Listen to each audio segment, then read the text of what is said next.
Now at 10, the Pittsburgh State University Theater Department had their final showing of Animal Farm at the Bicknell Center for the Arts. Plus, the Kansas chapter of the National Interscholastic Cycling Association returned to Fort Scott. And the WDRA Championship Series featured area drag racers. The 4 states' most watched news starts now. Thanks for joining us. I'm Cale Chapman. The Kansas chapter of the National Interscholastic Cycling Association returned to Gun Park in Fort Scott today for some bike racing action.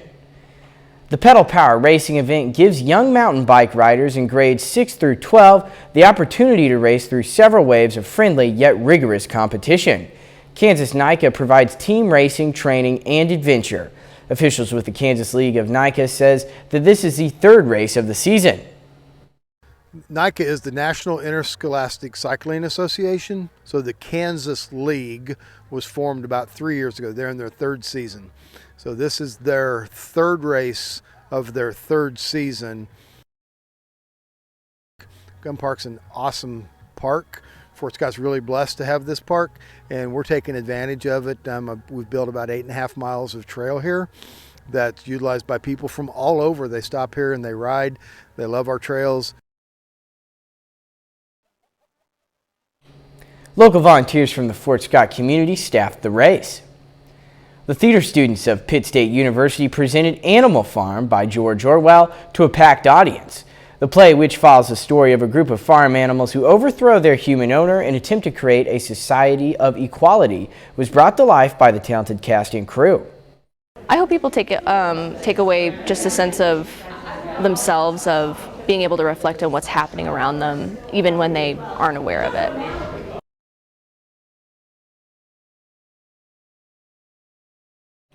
The Pitt State Theater Department is known for producing exceptional performances, and Animal Farm was no exception. The WDRA Sportsman Drag Racing Series returned to Mocan Dragway for some high-octane action today. Officials say the WDRA Championship features some of the best racers in the area with 5 different categories of competition. Winners of this event progressed to the WDRA World Championship. Admission cost $15 and the first round of racing began at 11 o'clock. Today's our Mocan Dragway Bracket Series, event number 3 of the season. This is a chance for our racers to compete for a track championship and potentially a chance to go to the WDRA World Finals. 14 years old, just racing, having fun. So yeah, it's a junior dragster, runs 790 in the 8th at about 80 miles an hour. And I've had it for about 2 years, been racing for about 3 years now. The Mocan Dragway hosts racing events all season long. The Miners Hall Museum in Franklin, Kansas hosted a free presentation that delved into how the railroad shaped southeast Kansas throughout the years. The emergence of the railroad in rural Kansas 1870 to present day was presented by Dick Ronacher. This special program was presented in conjunction with the quarterly exhibit Little Balkans Coal Camp McCune, which is hosted by Morgan Blanchard Zimmer and Dick Ronacher. So today is our first exhibit out of 3. The Miners Hall asked the museum to do a small exhibit on McCune, and today was about railroads that connected the small towns, including McCune and Cherokee. The quarterly exhibit is open to the public during regular museum hours. Around 3:20 a.m. this morning, Joplin E911 was alerted to the 100 block of North Byers for a structure fire. Flames were above the trees as our cameras approached the neighborhood. Joplin police tell us they believe the apartments to have no renters according to paperwork. No firefighters or civilians were injured.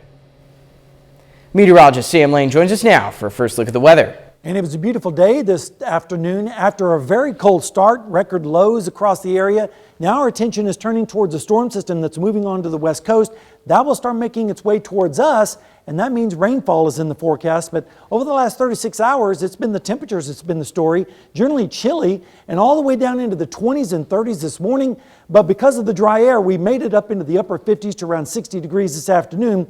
Tonight, we're going to see temperatures dropping through the 40s all the way down into the mid 30s by tomorrow morning. And looking down the lane, we have a frost advisory in effect for tonight, and then rain will start to move in Monday night. Tuesday, a good chance of rain and a cool week overall, and I'll tell you all about that in just a little while. All right, well, thank you, Sam. This weekend, campaigning for the 2024 Republican nomination was already underway, with former President Donald Trump participating remotely at an event in Iowa. But several potential challengers were also making their case for new leadership in the White House, and some could formally enter the race this week. Bradley Blackburn has more. And I will continue to fight for our values. Former President Donald Trump spoke via video to the Iowa Faith and Freedom Coalition Saturday night. When we become the very important 47th President of the United States. But some of his potential challengers for the Republican nomination were there in person, with the subject of abortion front and center. The Supreme Court didn't turn the issue of abortion over to the states. They turned it over to the American people. Former Vice President Mike Pence says he will finalize his plans within weeks, but former Arkansas Governor Asa Hutchinson will announce his campaign Wednesday. Our best opportunity is to have a new face, someone with consistent conservative leadership. The lies of the left have been disproven by my life. South Carolina Senator Tim Scott is also expected to enter the race, and so is Florida Governor Ron DeSantis, who spoke in Utah Saturday at a Republican event. Leaders take the bull by the horns and make the decisions for themselves. Former President Trump was in Florida rallying supporters at a pizza place. Even as he faces criminal charges in New York and multiple other investigations, he has a powerful hold on some voters. I'm on the Trump train all the way. The GOP nominee is likely to face President Biden in 2024. Multiple sources tell CBS News the president may formally announce his re-election bid this week. Bradley Blackburn, CBS News, New York. Sources tell CBS News that President Biden could announce Tuesday via video message. That's the anniversary of when he announced his 2020 bid for the White House. Coming up, more communities across the nation face incidents of gun violence. Getting U.S. diplomatic personnel out of Sudan.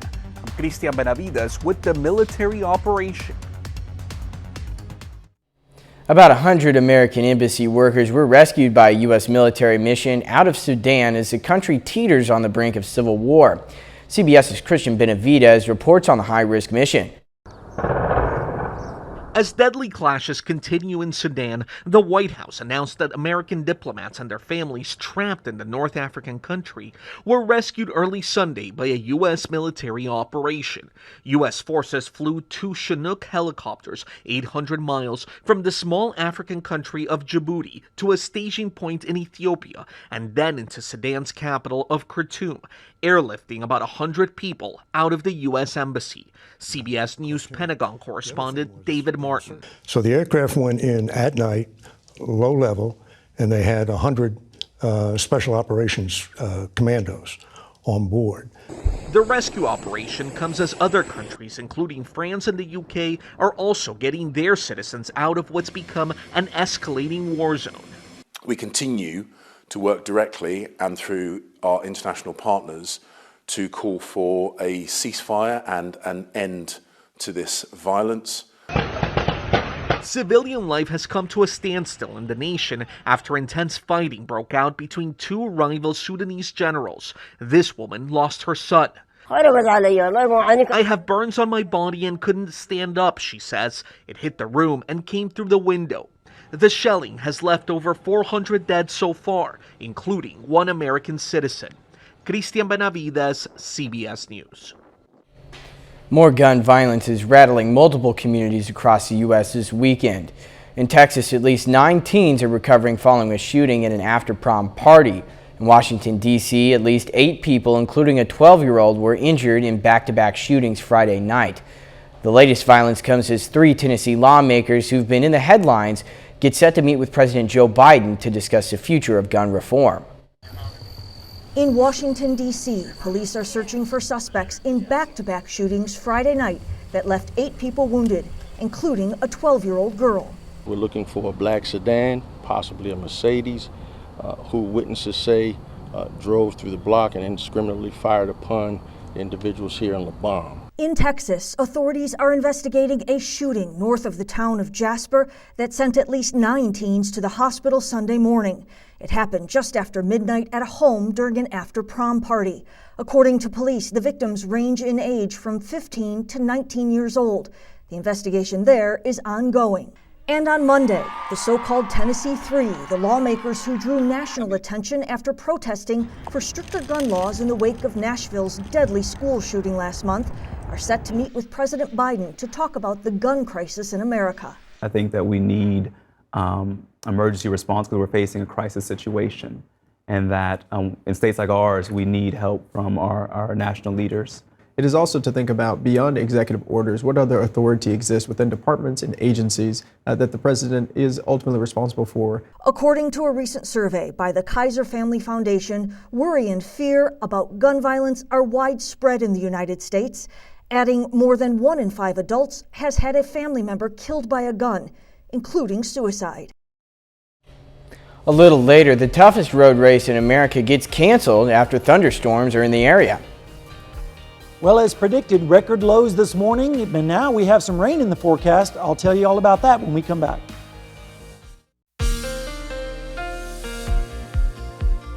Well, folks, we had a chilly start to your Sunday with record lows across the area, but because of all the dry air, we did make it up into the upper 50s to around 60 degrees. And right now in Seneca, Missouri at Indigo Sky Casino and Resort, you can see a beautiful evening shaping up. You can even see the planet Venus there in the western sky, just below the waxing crescent moon. Lows this morning, as I mentioned, were in record territory. 20s up towards the north, 30s here in the metro area, 31 in Miami, 32 in Veneta, 27 in Bartlesville. It did escape freezing down in Bentonville, though, with a low of 37 degrees. Right now in Joplin, we had a high of 60 degrees. We started out at 30, which broke the record by 5 degrees set back in 1956. And we're also getting pretty dry. For the month of April, we're about 3 1/3 inches below normal and about 3 inches below normal for the year, but we're going to catch up on that in the next couple of days. Pollen, it was pretty bad today too. Ash, birch, and oak trees making most of this.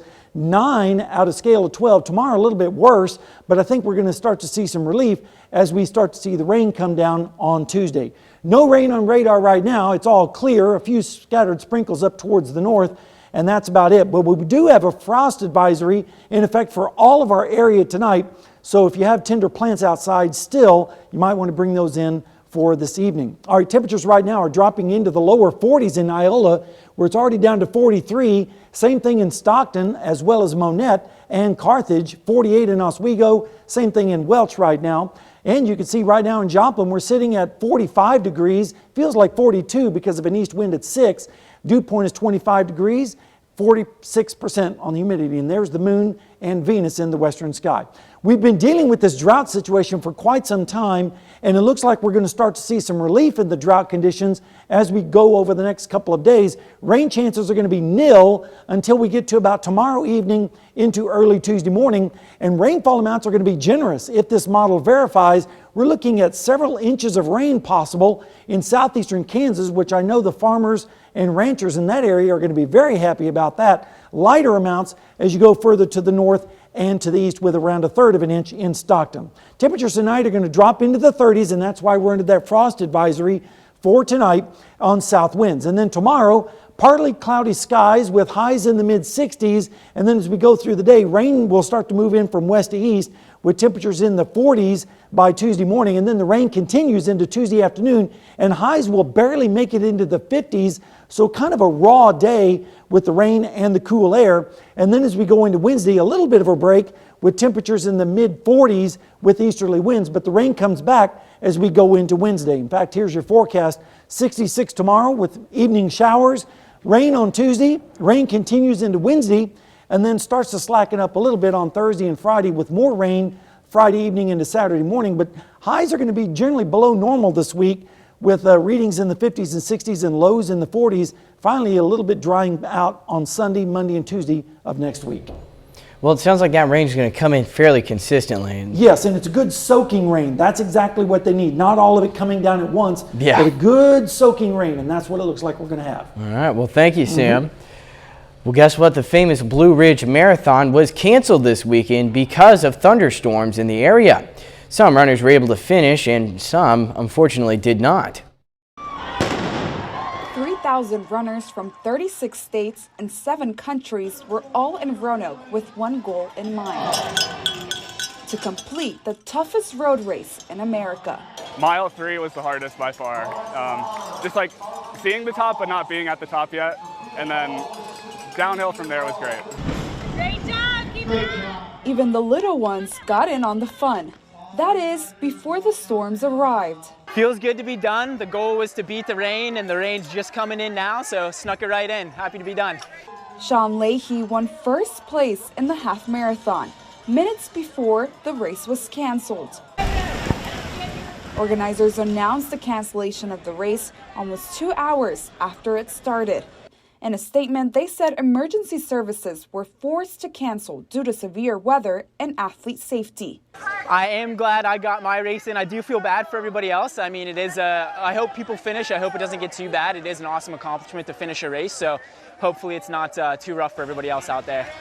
Officials urged everyone to evacuate the area and made shuttles available for runners.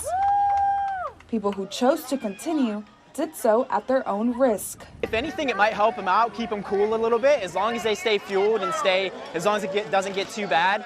A lot of people that are running this marathon are probably pretty tough anyway, so a little bit of rain's not going to bother them. The rain didn't stop many runners from making it across the finish line, but maybe next year the rain will stay away. Still ahead, the Kansas City Royals and the St. Louis Cardinals are out on the West Coast this weekend. And plenty of offense for the Missouri Southern Lions. We'll go over the highlights next in sports.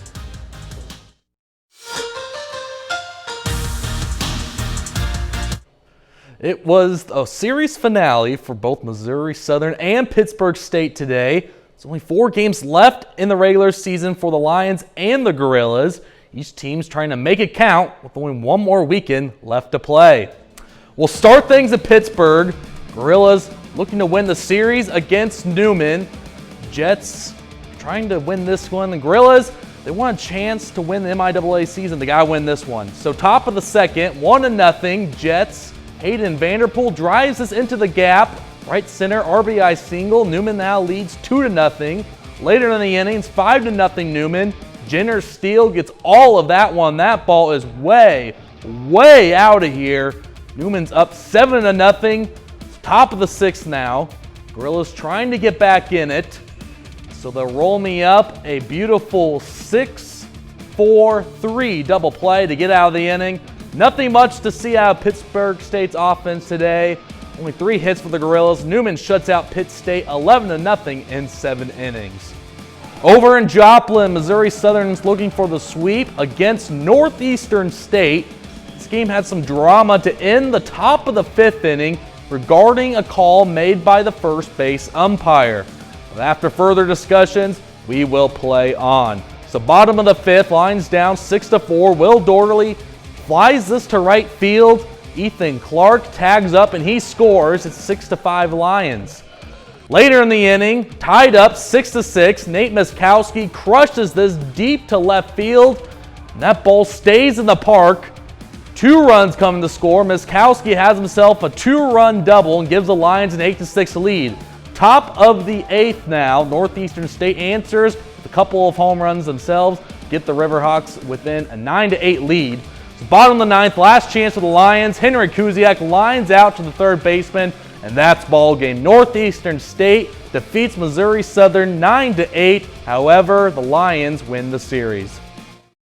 Today was disappointing, but we're in a good spot as far as postseason goes, so we got to kind of keep the big picture in mind and obviously learn from today and keep getting better. You know, we've been a pretty complete team probably. You know, at times we've been really good on the mound as well, and so, but I'd say by and large offensively we've you know, done a lot, and I feel like you know, when we're swinging it good, we're a hard team to handle. Well, the Cardinals and the Royals have both experienced low points early this season. Sunday, both teams are wrapping up their first legs of their West Coast road trips. In the Pacific Northwest, the Cardinals at the Mariners. Let's not waste any time. First pitch of the game, Lars Nootbaar swinging the drive. Goodbye home run. It's 1-0 Redbirds. Just the start you want. Bottom of the 2nd, 2-0 Cardinals. Jarek Kellenick goes deep to left field. O'Neal back of the wall, and he is out of room. It's out of here. Mariners down 2-1. Raise that Triton. Top of the 3rd, Redbirds down 3-2. Tyler O'Neal grounds it into center field. Goldschmidt scores, RBI single. Game's tied 3-3. So the top of the 4th, same score. Nolan Gorman, boomstick, baby. 3-run jack puts St. Louis up 6-3. Cardinals avoid the sweep. They beat Seattle 7-3. Royals at the Angels in Anaheim. Kansas City looking to win their first series of the season. Top of the first, no score. MJ Melendez, take a good look. You won't see it for long. 1-0 Royals early. Top of the sixth, tied up 1-1. Vinny Pasquantino. That's a big fly for number 9. Pasquantino's 4th of the season. Royals up 2-1. Bottom of the sixth, we're tied up 2-2. Mike Trout is calling all Angels. Solo shot gives the Halos a 3-2 lead. Next batter, Shohei Ohtani up at the plate. Exactly what you expect when he's there. Goodbye home run. Angels up 4-2. Halos hold on for the win and beat the Royals by a final score of 4-3. So it's tough luck for Missouri State and Pittsburgh State. Those losses are going to hurt them, but really excited to see what the MIAA tournament brings in a couple of weeks. So looking forward to that. Yeah, you know, there's always stiff competition in the MIAA. It's always exciting to watch. Absolutely. All right, well, thank you, Brock. We'll be right back after this. All right, welcome back. Sam, can you give us some weather? Yep, frost tonight, and then rain on Tuesday and Wednesday, and then cool all week long. Not too bad. Not too bad. Brock, what you got? Well, Missouri Southern's Matt Miller homered again today. He already holds the single-season home run record, so every home run he hits after that's a new record. So breaks the record again. Congrats to Matt Miller. There you go. Keep pushing that envelope out there for states. All right, well, that's our time for now. Thanks for making us a part of your night.